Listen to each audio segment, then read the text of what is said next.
পশ্চিমবঙ্গে আবার একটা কঠিন নির্বাচনের সামনে পশ্চিমবঙ্গবাসী, আর ভোটের ঠিক আগে আমরা পেয়ে গেছি মুখ্যমন্ত্রী তথা তৃণমূল সুপ্রিমো মমতা বন্দ্যোপাধ্যায়কে। মমতাদি, আজকে একটা বড় রায় হয়েছে সুপ্রিম কোর্টের। প্রথমে শুরু করি এটা দিয়ে, যে বড় রায়টা, যে যারা ট্রাইব্যুনালে অ্যাপিল করবেন, প্রায় 35 লাখ মতো ইতিমধ্যে আবেদনপত্র জমা পড়েছে। সুপ্রিম কোর্টের রায় যে যাদের যাদের নাম তারা ক্লিয়ার করতে পারবেন, তাদের প্রত্যেকের নাম ভোটার লিস্টে উঠবে। এটা ভারতের নির্বাচনের ইতিহাসে একটা নজিরবিহীন ঘটনা। ভোটের দুদিন আগে পর্যন্ত নাম উঠছে। দেখুন, অনেক মানুষ তো চিন্তায় মারাও গেছে। সুতরাং এই যে 27.5 লক্ষ নাম বাদ ছিল, তাছাড়াও ধরুন ওই 58 লাখ যেটা বাদ দিয়েছে, তার মধ্যে কিছু মিসম্যাপ করে বাদ দিয়েছিল। তা আজকে সুপ্রিম কোর্টের রায়টা বিশেষ করে বাংলার ক্ষেত্রে খুব পজিটিভ এবং মানুষের ক্ষেত্রে। এটা আমি যে কোর্টে কেস করেছিলাম সেই কেসটা ধরেই, এটা সেই কেসেরই শুনানি, শুনানির উত্তর।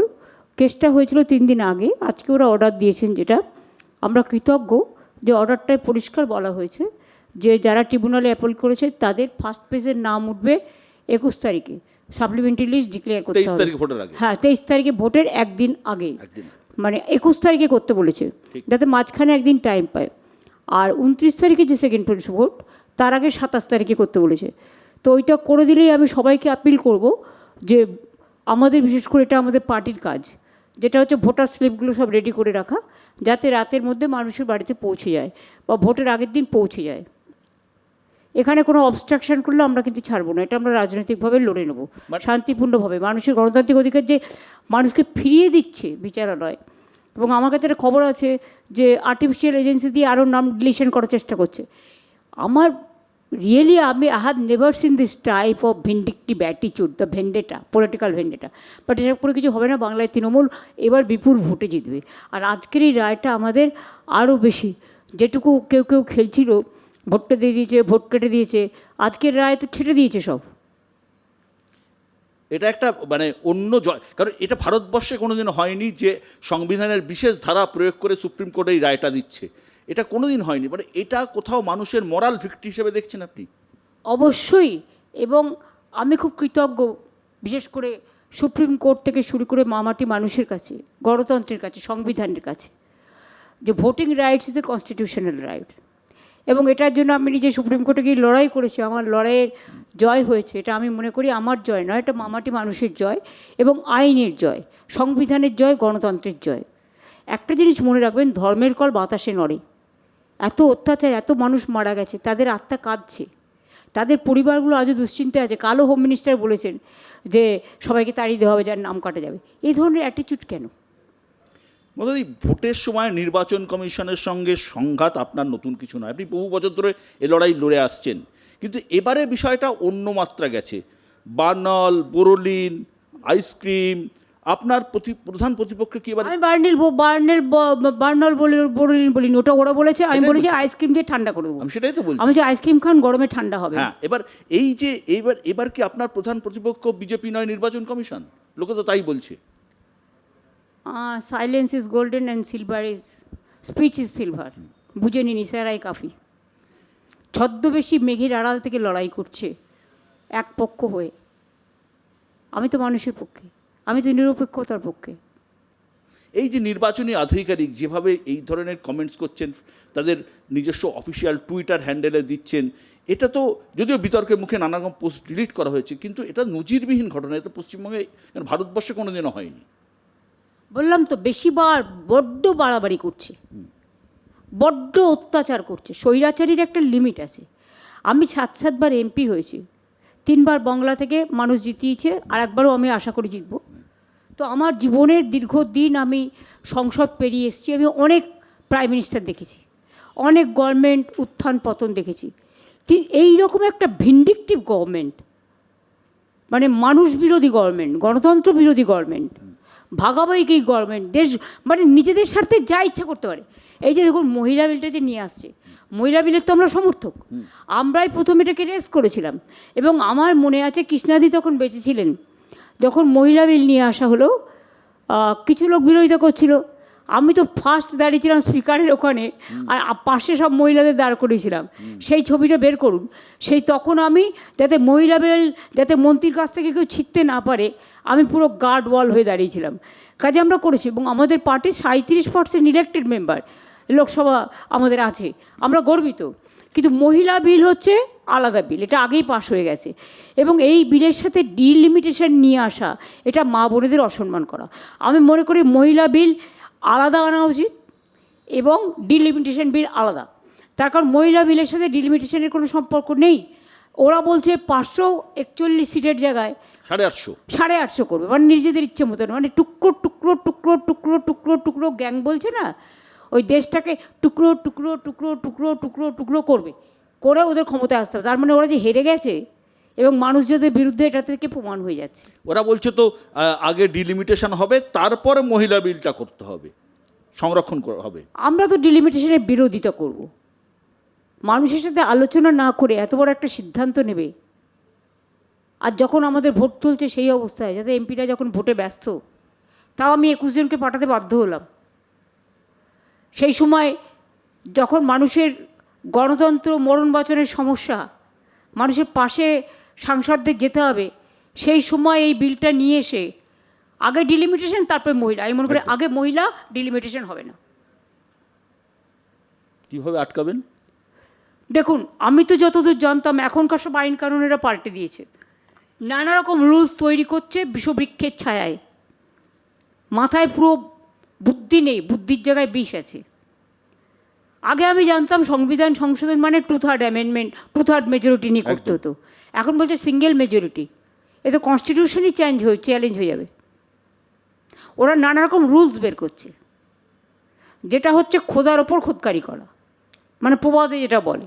আপনার কি মনে হয় 2029-এর যেটা মানে কথা মাথায় রেখে এটা করা হচ্ছে? অফকোর্স, কিন্তু জানে না, মানুষ ভাবে এক হয় আর এক। এরা যেটা ভেবে করছে, এতদিন ওদের গভর্নমেন্টই থাকবে না, আর অন্য গভর্নমেন্ট এসে তো ফার্স্ট এটাকে উঠিয়ে দেবে। আমি এমন কিছু করব না যেটা আগামী দিন কলঙ্ক হয়ে দাঁড়ায়। আমি এমন কিছু করব না যে আইনটা আগামী দিন আমাকে বেলাইন করে দেয়। এটা যে কোনো চেয়ারের ভাবা উচিত, বোঝা উচিত। আর যে কোনো বড় সিদ্ধান্ত নিলে যেটা দেশের সাথে রিলেটেড, সংবিধানের সাথে রিলেটেড, গণতন্ত্রের সাথে রিলেটেড, সব পার্টির সাথে কথা বলে নিতে হয়, ডিসকাশন করতে হয়, আলোচনা করতে হয়, সিদ্ধান্ত নিতে হয়। এটা মামার বাড়ির আবদার নয় তো, আর ছেলের হাতে মোয়াও নয়, চাইলুয়ার হয়ে গেল। ওরা গায়ের জোরে সব করে যাচ্ছে, বাট গায়ের জোরটা কদিন থাকবে সেটাও দেখতে হবে। আপনি নিজে সুপ্রিম কোর্টে লড়াই করেছেন এসআইআর নিয়ে, বহু মানুষ আপনার মুখের দিকে তাকিয়ে আছে রাজ্যের প্রশাসনিক প্রধান হিসেবে, আপনার দায়িত্বও আছে, এবং বহু মানুষ তাকিয়ে আছে, 35 লক্ষ মানুষ, তারা অ্যাপিলেট ট্রাইব্যুনালে গেছে। এখন আজকের দিনের পর একটু নিজেকে তৃপ্ত মনে হচ্ছে? হ্যাঁ, অনেকটা। আমি খুব কৃতজ্ঞ সুপ্রিম কোর্টের এই অর্ডারের কাছে। এটা স্পেশাল অর্ডার, এবং এটা খুব একটা বড় প্রেসিডেন্ট গণতন্ত্র রক্ষা করবার জন্য। আমি খুবই কৃতজ্ঞ, এবং কৃতজ্ঞ বাংলার মামাটি মানুষের কাছেও। আমাদের লয়াররাও খুব ভালো লড়াই করেছে, এবং আমি নিজে গিয়ে তো জানেন, আমি শুধু বলেছিলাম একটাই কথা, ভোটিং রাইটস চাই। শেষে যেটা জয় হয়েছে, এই জয়টা আমি মনে করি আমি কেউ নয়, আমি একটা মানুষ মাত্র, মানুষের জয় হয়েছে। কিছুদিন হলো নতুন রাজ্যপাল আমাদের রাজ্যে এসেছেন। তিনি পয়লা বৈশাখের দিন একটা মন্তব্য করেছেন, দেশ যখন এগিয়ে যাচ্ছে তখন পশ্চিমবঙ্গ পিছিয়ে পড়ছে। এই রাজ্যের তরুণ প্রজন্মকে তিনি পরিবর্তনের অংশ হওয়ার আহ্বান জানিয়েছেন। কি বলেন? উনি কি বিজেপি স্পোক্সপারসন? আমার তো মনে হচ্ছে উনি বিজেপি স্পোক্সপারসনের মতো কথা বলছেন। রাজ্যপালের চেয়ারটা হচ্ছে নমিনেটেড, রেসপেক্টেড চেয়ার। ওনার এই ধরনের বিবৃতি দেওয়ার কোনো অথরিটি নেই। উনি এটাই তামিলনাড়ুতে করে এসছেন। Better if you ask mister Stalin, the chief minister of Tamil Nadu, he will give you the good answer. Jagdeep Dhankhar, CV Ananda বোসের পর কি এবার নতুন রাজ্যপালের সাথে আবার একটা সংঘাতের পর্ব? না না, আমার সাথে সংঘাত করার তো কোনো ব্যাপার হয়নি। তার কারণ আমি অনেক কিছু জানি যে লাট সাহেবের বাড়ি থেকে বিজেপির সব কিছু ডিস্ট্রিবিউশন হচ্ছে, এবং উইদাউট চেকিংয়ে লোক ঢুকে যাচ্ছে বাক্স নিয়ে একটা চিনিয়ে নিয়ে। সেগুলোতে কী আছে? আমি যদি কোয়েশ্চেনটা ছুড়ে দিই, আমার কাছে ছবি আছে, চ্যালেঞ্জ করে বলছি, আমি বাজে কথা কখনো বলি না। আমার অনেক কিছুই আছে আমার কাছে, কিন্তু আমি একটা সৌজন্যতার সীমারেখা মেনটেন করি। উনি যদি করতেন তাহলে আমি কিছু বলতাম না, কিন্তু উনি যখন সীমা লঙ্ঘন করেছেন, মানুষ জবাব দেবে। আপনি প্রায় 200-র উপর কেন্দ্র ইতিমধ্যে ঘুরে ফেলেছেন, সারা পশ্চিমবঙ্গ ঘুরেছেন, একাধিকবার এক একটা জেলায় গেছেন। কি বুঝছেন ভোটের হাওয়া? মানুষ একটা কথাই বলছে, জয় বাংলা, যা বলার বুঝেনি। মানে তৃণমূল আগে যে আসন পেয়েছিল তার থেকেও বেশি আসন এবারে পাবে, কারণ মানুষের সম্পত্তির অধিকার, বাঁচার অধিকার, গণতান্ত্রিক অধিকার, সাংবিধানিক অধিকার, তাদের ভবিষ্যতের অধিকার, নবপ্রজন্মের অধিকার, ভাষার অধিকার, অস্মিতার অধিকার, মানুষের কে কী খাবে না খাবে, কে কী পড়বে না পারবে, মাছ মাংস ডিম সব বন্ধ করে দেবে, তো মানুষ খাবে কি? কেউ ধোকলা খেতে পারে, কেউ ধোসা খেতে পারে, কেউ রুটি বাকানা খেতে পারে, কেউ চানা খেতে পারে, কেউ ছাতু খেতে পারে। কিন্তু এরা বিজেপিকে এগুলো বলবার, তাদের রাজ্যে বাংলা ভাষায় কথা বললে মারবে, তাদের রাজ্যে মাছ মাংস ডিম সব বন্ধ করে দেবে। আমাদের রাজ্যে তো আমরা কিছু করি না এসব। আমাদের এখানে তো পরিযায়ী শ্রমিক 1.5 কোটির মতো আছে, আমরা তাদের বুকে করে রেখে দিই, আমরা সসম্মানে রাখি।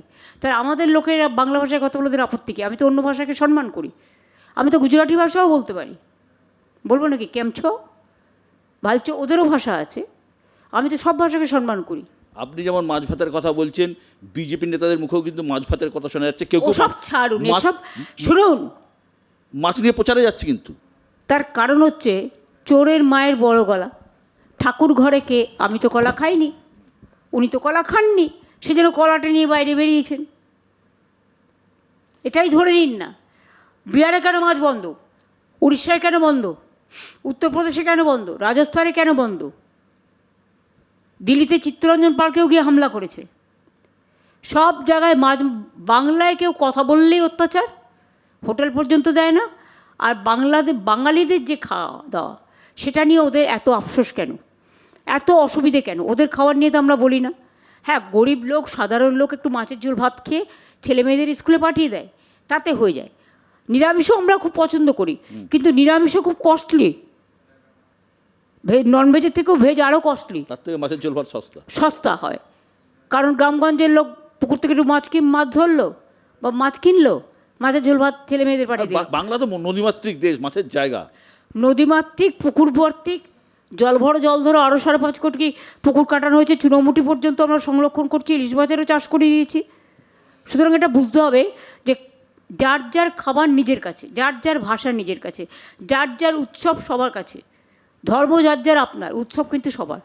সেরকমই বলি, খাদ্য কিন্তু যার যার আপনার। আর বিজেপি যেটা করছে, সব ব্যাপারে অনধিকার চর্চা করছে, এটা ঠিক নয়, এর জবাব ওদের পেতেই হবে। বিজেপি তাদের ইস্তাহারে বলছে বাংলায় ক্ষমতায় এলে ভাতা দ্বিগুণ করে দেবে। এখন আপনার মহিলাদের জন্য আপনি 1,500 টাকা দেন, বিজেপি 3,000 টাকা দেবে বলছে। ছাই দেবে, হাতি দেবে। দিল্লিতে বলেছিল 2,500 দেবে, 1 পয়সাও দিয়েছে, 1.5 বছর হয়ে গেছে। বিহারে যে ভাতা দেবে বলেছিল, প্লিজ দয়া করে আপনাকে আমি অবশ্য সকলের কাছ থেকে পেয়েছি একটা ভিডিও, তাতে বিহারে ভাতার পরের দিন তো গিয়ে বুলডোজার চালিয়েছে, আর মহিলাদের গিয়ে বলছে ফেরত দাও, ওয়াপাস দাও, ফেরত দাও।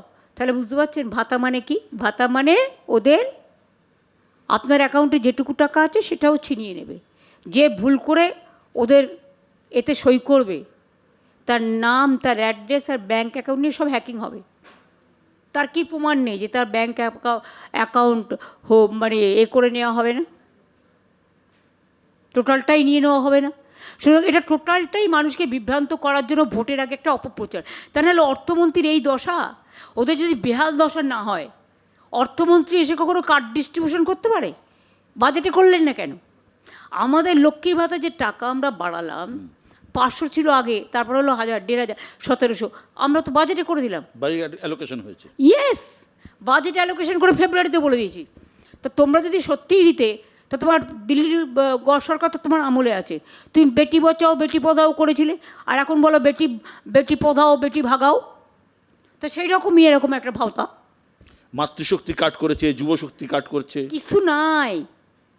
ওগুলো হচ্ছে এজেন্সি শিখিয়ে দিচ্ছে, তাই কিছু ফর্ম নিয়ে মানুষের বাড়িতে গিয়ে ভাওতা দিচ্ছে। ইলেকশনের আগে ভাওতা দেবে টাকার, আর পরে মানুষের অধিকার কেড়ে নিতে পুরো দেবে ধোকা। প্রধানমন্ত্রী 9টার 10টার বেশি সভা করেছেন, আরও করবেন। স্বরাষ্ট্রমন্ত্রী বাংলার ওনাকে 1000টা করতে দিন না, তাতে কি যায় আসে? করতেই পারে, এটা ওদের অধিকার আছে। স্বরাষ্ট্রমন্ত্রী বাংলার বিভিন্ন প্রান্তে ঘুরে বেড়াচ্ছেন। ভারতবর্ষের প্রায় 8-10 জন চিফ মিনিস্টার এসে গেছেন। এত বড় ব্রিগেডের মোকাবিলা কিভাবে করছে? তার মানে কি, এত বড় বড় সব নেতা, বাপ রে বাপ, সবাইকে ভান্ডার নিয়ে চলে আসতে হয়েছে। কেউ কেউ তো পুরো আর্মসের ভান্ডার নিয়েও চলে আসছে, সেন্ট্রাল ফোর্সের গাড়িতে আমি শুনেছি। ড্রাগের ভান্ডার, অর্থের ভান্ডার, মিথ্যে কথা বলার ভান্ডার, সব কিছু নিয়ে চলে আসছে। বিজেপি যদি বাংলাকে ভয় না পায় তো ভয় দেখাবে কাকে? একটা এসআইআর নিয়ে প্রশ্ন, যে প্রচুর মুসলিমদের তো টার্গেট করা হয়েছে, অনেকেই বলছেন, কিন্তু পাশাপাশি বহু হিন্দুর নামও কিন্তু বাদ গেছে। শুনুন, 90 লক্ষের মধ্যে 60 লাখ হিন্দু বাদ গিয়েছিল, আর 30 লাখ মুসলিম বাদ গিয়েছিল। বনগাঁ, গাইঘাটা, তারপর আপনার বাগদা টাগদা সব দেখে আসুন। বসিরহাট থেকে শুরু করে, মুর্শিদাবাদ থেকে শুরু করে, মালদা থেকে শুরু করে, কোচবিহার থেকে শুরু করে, সব ওইটাই মিটিং করলাম দিনহাটায়। আমাকে বললো এখনও 17,000 না 20,000 বাদ আছে। পাশের কনস্টিটিউন্সি তাই, সব জায়গায়। আমার ভবানীপুরে প্রথম মেতে 42 না 48,000 বাদ দিয়েছে, এবারেও বাদ আছে। যাই হোক, সেগুলো অ্যাডজুডিকেশনে উঠে গেলে আমি খুশি হব, ট্রিব্যুনালে। সবাই অ্যাপ্লাই করেছে, আশা করি। ভবানীপুর কি হবে? কী আবার হবে? ভবানীপুরকে নিয়ে আপনাকে চিন্তা করতে হবে না। ভবানীপুর মানুষকে বিশ্বাস করুন, ভালোবাসুন। ওরা সারা বাংলায় 294টায় জেতাবে। কাজে ওরা তো পিলার, ওরা তো স্তম্ভ। রাজনীতির অনিন্দে এমন একটা কথা শোনা যাচ্ছে, বিজেপি নাকি মনে করছে 115টা 120টা আসন পেলেই তারা সরকার গড়ে ফেলতে পারবে। কেন কিনবে? কেনাকাটা করবে। যেরকম করে মহারাষ্ট্রের সরকার ভেঙেছে, বিহারের সরকার ভেঙেছে, উড়িষ্যা কোনো এক সময় আরও 2-3টে সরকার ভেঙেছিল। কেনা বেচার রাজনীতি ওটা বেঙ্গলে হয় না। আর বাংলার লোকেরা গদ্দার নামে পরিচিত হতে চায় না। যে একবার গদ্দার হয়ে যায় না, সে আর জীবনে মানুষের কাছে ভালোবাসা পায় না, সম্মান পায় না। এটা বাংলায় সম্ভব নয়। গত 15 বছরে আমরা দেখেছি আপনার ভোটের একটা প্রধান বড় ভিত্তি মহিলা ভোট এবং মাইনরিটি ভোট। আপনার এই ভোট কি অটুট আছে? দেখুন, সেটা তো অটুট আছে। আমি বলবো ছাত্র যৌবন আমাদের ভোট দেবেন, শ্রমিক কৃষক থেকে শুরু করে ক্ষেত মজদুর সব, এবং বিভিন্ন সংগঠনে যারা আছেন। আমার অনেক আশাকর্মীরা আছে, সেলফ হেল্প গ্রুপের কর্মীরা আছে, ICDS কর্মীরা আছে, আমার ভিআরপিরা আছে, এরকম অনেক আছে, সরকারি কর্মচারীরা আছে, সবাই আছে। কারণ তারাও তো এ রাজ্য থেকে যা পায় অন্য রাজ্যে তো কিছুই হয় না। একমাত্র পেনশন পায় একমাত্র বাংলায়, আর কোথাও নয়। আর উনি বলে যাচ্ছেন যে 7 পে কমিশন তৈরি করে দেবে। তো ফেব্রুয়ারিতে আমরা অ্যানাউন্স করে দিয়েছি, 25% দিয়ে দেওয়া হয়েছে। সবটাই তো হয়ে গেছে। ওটাও বলে দিয়েছেন দিয়ে। হ্যাঁ, সবই তো হয়ে গেছে। বাংলায় এবার লড়াই চতুর্মুখী। তৃণমূল বিজেপি তো আছেই, পাশাপাশি বাম কংগ্রেসও জোট হয়নি, তারা আলাদা লড়ছে, ISF আলাদা লড়ছে। এই চতুর্মুখী বা পঞ্চমুখী লড়াইয়ের প্রভাব ভোটে কতটা পড়বে বলে মনে হয়? নাকি এখানে বিজেপি? দেখুন, আমাদের বিরুদ্ধে যারা লড়ছে তারা বিজেপিকে জেতাবার জন্য, হাত শক্তিশালী করবার জন্য লড়ছে। কেউ কেউ আবার নির্দল হিসেবে কারো কারো কাছ থেকে টাকা নিয়েও লড়ছে। আমি এদের কিছু মনে করি না। এদের কাছে আমার এইটুকুই করুণা থাকবে যে বিজেপিকে জেতার জন্য তোমরা যা করছো, মানুষ কিন্তু ভুলবে না, মানুষ সহজে ভুলে না। মানুষ এবার অন্য কোনো দলকে ভোট দেবে না, একমাত্র তৃণমূল জোড়াফুলকে দেবে। কারণ SIR যখন হয়, মানুষকে লাইনে দাঁড়াতে হয়, কেউ আসে না, তখন একমাত্র তৃণমূল কংগ্রেস রাস্তায় থাকে, লড়াই করে, জোড়াফুল লড়াই করে, আর কেউ করে না। আপনি তো এত ঘুরছেন, এত সভা করছেন, মিছিল করছেন, মিটিং করছেন, ভোটের ভাইবসটা পজিটিভই মনে হচ্ছে আপনার কাছে? ভীষণ পজিটিভ। 294টা আসনে আমিই প্রার্থী, এটা সাধারণত মমতা বন্দ্যোপাধ্যায়কে বলতে শোনা যায়। এর আগেও আপনি বলেছেন, 2016-এ বলেছেন, 2021-এ বলেছেন। তার কারণ ওটা বাংলা, আমি তো বাংলায় আছি। প্রধানমন্ত্রী কিন্তু বলছেন এবারে। প্রধানমন্ত্রী বলছেন, তাহলে উনি প্রধানমন্ত্রীর পদ থেকে ত্যাগ করুন, যে কোনো একটা পদ তো রাখতে হবে। প্রধানমন্ত্রীর পদ থেকে পদত্যাগ করে উনি বলুন আমি বাংলায় 294টা কেন্দ্রে, তাহলে উনি মুখ্যমন্ত্রী হিসেবে দাঁড়ান। আমি আবার যখন প্রধানমন্ত্রীর পদে যদি কোনোদিনও কন্টেস্ট করি, তাহলে আমি আবার সেইভাবে ওখানকার পদের কথা বলবো। সুতরাং আমি এখন থেকে যে কথার কোনো ভ্যালু নেই সে কথা আমি কেন বলবো? আমি তো বাংলায় কাজ করি, বাংলা ছেড়ে যাই না। বাংলার মাটি আমার সোনার চেয়েও খাঁটি। সেই মাটিতে আমি তো বাংলার কথা বলবোই। তার কারণ অন্য কাউকে ভোট দেওয়া মানে তো আমাদের সরকারটাকে আনা, মানে আমি যদি সরকারটাকে লিড করি তাহলে এটাকে আমাকে ভোট দেওয়ার সমান। কে প্রার্থী সেটা চিন্তা করার তো দরকার নেই। 2021 না 2026 কোন লড়াইটা সবচেয়ে কঠিন মনে হচ্ছে? এইবারে আরও বেশি সিট পাব। কারণ যে অত্যাচার, যে অন্যায়, যে অবিচার যে স্বৈরাচার, যে ভোট কাটারি, যে এসআইআর, যে গণতন্ত্রকে হত্যা করার, সংবিধানকে হত্যা করার, ইতিহাস বদলে দেওয়া, এমনকি সিবিএসই সেন্ট্রাল স্কুলগুলোতেও লিফলেট পাঠিয়েছে। এরা কারা? কিচ্ছু জানে না। ভারতবর্ষের সংস্কৃতি জানে না, জানে দেশের সংস্কৃতি, না জানে বাংলার সংস্কৃতি। কী সব নামে আমাদের মনীষীদের ডাকছে দেখতে পাচ্ছেন তো, লজ্জা পায়। ওদের কথা রিপিট করতে আমার ভালো লাগে না। তার কারণ আমরা আমাদের মনীষীদের আমাদের মতো করে হৃদয়ে রাখি, কিন্তু ভারতবর্ষের সব মনীষীকেই হৃদয়ে রাখি। এটাই আমাদের দেশের শিক্ষা, টিচারদের শিক্ষা, বাবা মার শিক্ষা। আপনি দীর্ঘদিন বিরোধী নেত্রী ছিলেন, 2011 থেকে টানা 15 বছর মুখ্যমন্ত্রী। এই যে টানা 15 বছর ক্ষমতায় থাকার পর কতটা চ্যালেঞ্জ হয় পরের নির্বাচনে লড়াই করা? আরে 15টা হলো কোত্থেকে? 15 বছর হওয়ার 6 মাস আগে থেকে তো সব দখল করে নিয়েছে। এখানে তো সুপার এমার্জেন্সি চলছে। এই যে ল অ্যান্ড অর্ডার, রোজ হিংসা হচ্ছে, এর জন্য দায়ী তো যাদের হাতে, যারা আমাদের ক্ষমতা কেড়ে নিয়ে, ইলেকশন কমিশন তো এখন ল অ্যান্ড অর্ডার চালাচ্ছে, আমি তো চালাচ্ছি না। আর সিএস তো আমার সাথে যোগাযোগ রাখে না, চিফ সেক্রেটারি থেকে শুরু করে ডিজি থেকে শুরু করে কেউ যোগাযোগ রাখে না, সব ইলেকশন কমিশনের অ্যাপয়েন্টেড। কিন্তু তাতে আমার কী যায় আসে? আমি তো মানুষকে নিয়ে চলি। তারা তো আর ভোটটা করে দেবে না, ভোটটা করবে কিন্তু মানুষ। এ রাজ্যে এবারে ভোটে কিন্তু প্রচুর কেন্দ্রীয় বাহিনী এসছে। শুধু তাই নয়, এমন এমন সাঁজোয়া গাড়ি এসছে যেগুলো কাশ্মীরে আমরা দেখেছি উপদ্রুত অঞ্চলে ব্যবহার করা হয়। মোটামুটি একটা যুদ্ধকালীন পরিস্থিতি তৈরি হয়েছে। ওরা যুদ্ধ করবে, আমরা শান্তি আনবো। কারণ আমরা যুদ্ধ চাই না, শান্তি চাই। আমরা ধ্বংস চাই না, সৃষ্টি চাই। আমরা মৃত্যু চাই না, জীবন চাই। এটা ওদের সাথে আমাদের পার্থক্য। ওই গাড়ি এসে কী করবে? দাঙ্গা লাগাবে, না মানুষকে খুন করবে, না ভোটারদের আটকাবে? অত সস্তা নয়। গণতান্ত্রিক অধিকার রক্ষা করার জন্য মানুষ নিজের অধিকার নিজে লড়ে নেবে। আর আমাদের কর্মীদের বলবো সতর্ক, সজাগ থাকতে। সম্প্রতি আপনি বিভিন্ন জনসমাজে বিএলওদের গ্রেপ্তারের আশঙ্কা প্রকাশ করছেন। BLA, booth agent, parallel machinery করে রাখতে হবে। মেয়েদেরও বলেছি একটা করে সেটা ব্লাড রেডি করে রাখতে। তো সবাইকেই যদি অ্যারেস্ট করে, এইভাবে কি ওয়াশিং মেশিন ভোট করতে পারবে? না ওয়াশিং মেশিনে ওরা ভাবে কাপড় কাচা যায়। ওয়াশিং মেশিনটি কি আর মানুষকে কাচা যায়? কাচা যায় না। মানুষের অধিকার একটা অন্যরকম অধিকার। কাজে যারা মনে করছে এইভাবে ভোট ভ্যানিশ করে, ভোট ফিনিশ করে ওয়াশিং মেশিনে সবটা কটাকে ঢুকিয়ে দেবে, আগে নিজেরা নিজেদের তো রক্ষা করুন। আপনি কি জানেন এবার কাউন্টিং সেন্টারের কাউন্টিং এর সংখ্যাও কমিয়ে দেওয়া হয়েছে, সেন্টারের সংখ্যা? তার কারণ ওরা চায় লো কাউন্টিং আর লো ভোটিং। এবং প্রথম দিকে বিজেপি সিটগুলো যারা গুনবে, গুনে বলে দেবে দেখো বিজেপি জিতছে। ওদের আলটিমেট মোটিভ হচ্ছে, আমি যেটা শুনেছি, মধ্যরাত পর্যন্ত নিয়ে যাওয়া, যাতে মেরে সন্ধ্যের পর সেন্ট্রাল ফোর্স ওই সাজোয়া গাড়িটা নিয়ে এসে সব তাড়িয়ে দেবে। কেউ যাবে না, ইঞ্চিতে লড়াই করে থাকবে। এটা বাংলা।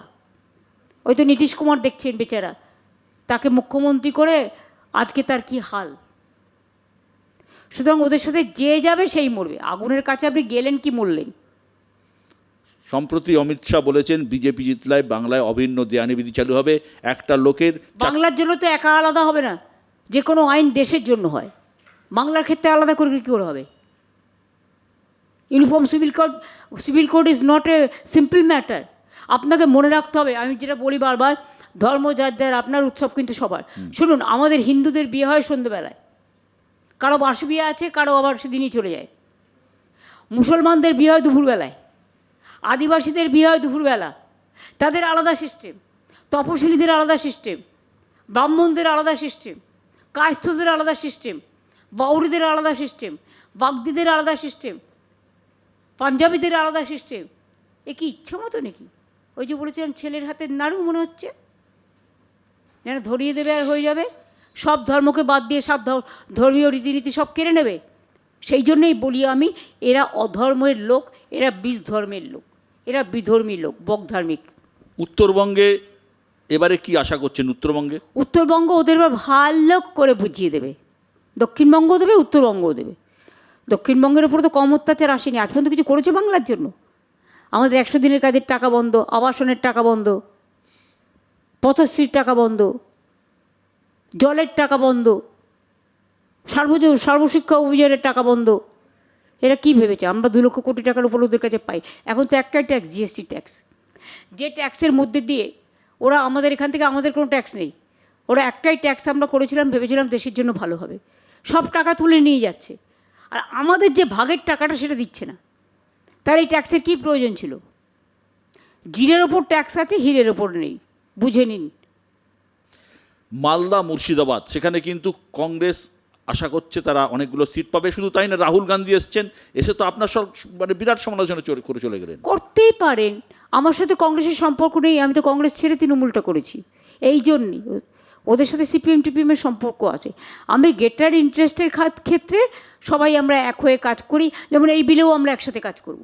কিন্তু যারা এসে কিছু বোঝে না বাংলার রাজনীতি, তাহলে এবার কংগ্রেসে যেখানে দাঁড়াবে অন্যান্য রাজ্যে আমরাও দাঁড়াবো। রাস্তা যদি কেউ খুলে দেয়, রাস্তাটা সবার জন্যই সমান হবে। If you open the chapter will reopen the chapter, হয়ে গেল সদ্বোধ। মাইনরিটি ভোট ভাগ করার জন্য বিভিন্ন লোককে কাজে লাগানো হচ্ছে, অনেক দল তৈরি হয়েছে এবং আইএসএফ। শুনুন, আমি প্লিজ নাম করবেন না, এসব নাম করে কোনো লাভ নেই। এরা ধর্মীয়, ওই বিজেপি একটা সাম্প্রদায়িক, আরও কিছু সাম্প্রদায়িক দল বিভিন্ন জায়গায় বিভিন্ন ধর্মের তৈরি হয়েছে, আমি কারো নাম করে বলছি না। তারা বিজেপির টাকা নিয়ে ভোট ভাগাভাগি করার চেষ্টা করছে। যে যার নিজের স্বার্থ ভালো বোঝে, টাকায় বিক্রি হয়ে যাচ্ছে কেউ কেউ। কিন্তু এখানে যাদের বাঁচতে হবে, থাকতে হবে, অধিকার রক্ষা করতে হবে, এনআরসি যাতে না হয়, ডিটেনশন ক্যাম্প যাতে না হয়, ভোটার অধিকার ব্যাহত না হয়, সম্পত্তি কেড়ে না হয়, নেওয়া না হয়, জোর করে পাঠিয়ে না দেওয়া হয় অন্য দেশে, তাদের তো নিজেদের স্বার্থে আমি মনে করি এবার আর কোনো দল নেই, শুধু তৃণমূল আর জোড়াফুলকে ভোট দেওয়া দরকার। আর যারা করছে কয়েকজন, এরা ধর্মীয় রাজনীতি করছেন।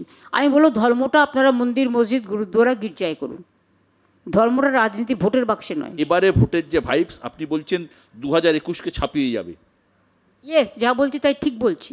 আমি যতটুকু মানুষকে চিনতে পেরেছি, বুঝতে পেরেছি, জানতে পেরেছি, মানুষের চোখের ভাষা আমি বুঝি। আমি এলাকা দিয়ে গেলে দেখি কোন লোকটা চোখ হাসছে আর কোন লোকটা চোখটা ঘুরিয়ে নিচ্ছে, সেটাও আমি লক্ষ্য রাখি। চোখ কি বলছে? চোখ বলছে, যেমন ধরুন কালকে আমি একটা জায়গায় একটা মিছিল করলাম, চোখ বলছে চারজন বিরোধিতা, মানে মুখখানা গোমরা একদম, দেখলাম সামনাসামনি। তারপরে একটু এদিক ওদিক দেখে বুঝতে পারি তো। আর যারা গ্রহণ করে তারা একটু হাসে, তারা একটু উইশ করে, এসব দেখতে হয়। আর সব আপনাকে আমি বলবো কেন, এসব গোপন কথা বলতে নেই। একটাই জিনিস বলতে হয় যে এই যে প্রচণ্ড গরম, চরকি পাক খাচ্ছেন, এই জায়গা থেকে ওই জায়গা, ক্লান্ত হয়ে যাচ্ছেন না? মানুষ ক্লান্ত হচ্ছে না তো আমি কেন ক্লান্ত হব? মানুষ ঘন্টার পর ঘন্টা দাঁড়িয়ে আছেন একটা মিটিংয়ে, তাদের কষ্ট হচ্ছে না? এত রৌদ্রে, ঝড়ে, জলে, সাইক্লোনে আমিও মানুষের পাশে থাকি, 365 দিন ওরাও আমার পাশে থাকে। এটার জন্যই তো আমার লড়াই, আমার নিজেদের পাওয়ার কিছু নেই। নববর্ষের অনেক শুভেচ্ছা, আপনি খুব ভালো থাকবেন, সুস্থ থাকবেন, অনেক অনেক ধন্যবাদ। আপনাদেরও সকলকে শুভনন্দন নববর্ষের। আগামী দিনগুলোরও 25শে বৈশাখ আসবে, কবিগুরু রবীন্দ্রনাথ ঠাকুর থেকে শুরু করে আমাদের যত মনীষী আছেন সবাইকে শ্রদ্ধা জানিয়ে বলি, বাংলার মাটি, বাংলার জল, বাংলার বায়ু, বাংলার ফল, পূর্ণ হোক, পূর্ণ হোক। সবাই ভালো থাকুন, সর্বধর্ম সমন্বয়। সেই বাঙালি অস্মিতা, বাংলার অস্মিতা, কসমোপলিটন, সবাইকে নিয়ে চলা, সবার কথা বলা। আমরা কাউকে ঘৃণা করি না, বিদ্বেষ করি না, দাঙ্গা করি না। আমরা মনে করি সবাইকে নিয়ে চলাটাই হচ্ছে মানবতার ধর্ম। অনেক অনেক ধন্যবাদ।